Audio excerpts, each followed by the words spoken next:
ఇప్పుడు మీరు చూస్తున్న ఈ ఆలయాన్ని ఇసుక రాతితో నిర్మించారనమాట. ఇసుక ఏం చేస్తుంది, ఏర్లు గడిచే కొద్దీ రాలిపోతుంది. కానీ కొన్ని వేల సంవత్సరాలు అయినప్పటికీ కూడా ఈ ఆలయం అలాగే నిలబడుకొని ఉంది. అది కూడా ఇసుకతో ఇంత చిన్న చిన్న సూక్ష్మమైన విగ్రహాలు నిర్మించడం అంటే గొప్ప విషయం అనే చెప్పాలి. మన భారతదేశంలో సూర్య దేవాలయాలు మొత్తం 3 ఉంటాయి. వాటిలో అందరికీ బాగా తెలిసింది ఒడిస్సాలోని కోనార్క్లో ఉన్న సూర్య దేవాలయం. అలాగే గుజరాత్ లో కూడా సూర్యుడికి ఒక దేవాలయం నిర్మించారు. ఈ ఆలయం గురించి బ్రహ్మ పురాణంలో కూడా వివరించారనమాట. అంత పాతదైన ఆలయం ఇది. ఈ ఆలయంలో ఉండే శిల్పకళ మాత్రం చాలా అద్భుతంగా ఉంటుంది.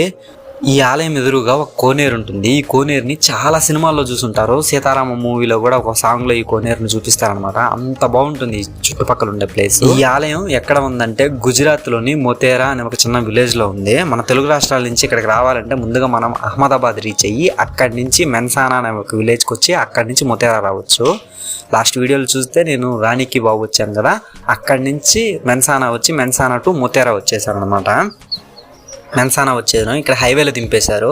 ఈ హైవే నుంచి ఎదురుగా ఉండే స్ట్రీట్లో వెళ్తే ఆలయం వస్తుందని చెప్పారు. అలాగే నడుచుకుంటూ వెళ్తున్నా.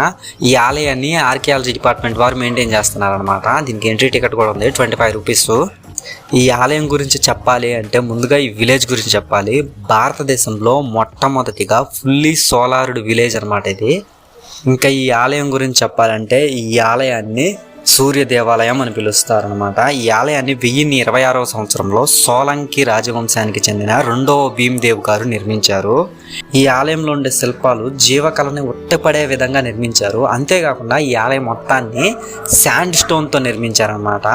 ఈ ఆలయ గర్భగుడిలో కూడా విగ్రహం మిస్సింగ్.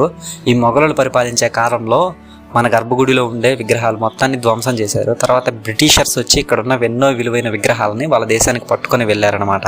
ఈ ఆలయాన్ని నిర్మించడానికి ఇసుక రాతిని తీసుకొని వచ్చారు. అయితే ఈ చుట్టుపక్కల ఎక్కడ కొండలు కానీ నదులు కానీ ఏమీ ఉండవు. కానీ ఇసుక రాతిని ఎక్కడి నుంచి తీసుకొని వచ్చారు అనేది ఇప్పటికీ ఒక మిస్టరీనే. ఈ ఆలయంలో రాతిని జత చేసి వాటిని ఇసుకతో కవర్ చేసి నిర్మించారనమాట.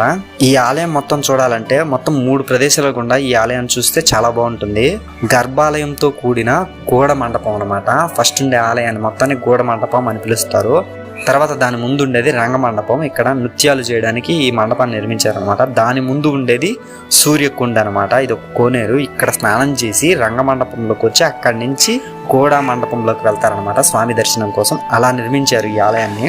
అంత బాగుంటుంది ఈ ఆలయం. ఈ ఆలయం బయట నుంచి చూడండి. లోపల విగ్రహం మిస్ అయినప్పటికీ కూడా ఈ గుడి పైన లోపల విగ్రహం ఎలా ఉండేది అని ఒక నమూనాని ఏర్పాటు చేశారు. ఆ రోజుల్లో రాజులు వాళ్ళు ముందే ఎక్స్పెక్ట్ చేశారు ఖచ్చితంగా ఈ ఆలయాలను నాశనం చేస్తారు అని.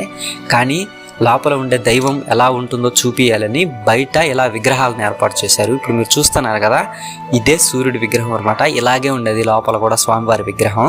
ఈ ఆలయం అయితే చెప్తున్నాను చాలా అంటే చాలా చాలా చాలా బాగుంటుంది. గుజరాత్ లో ఒక అద్భుతమైన ఆలయం అనమాట ఇది మొతేరా సూర్య దేవాలయం. వీడియో నచ్చితే లైక్ చేయడం మాత్రం మర్చిపోవద్దు.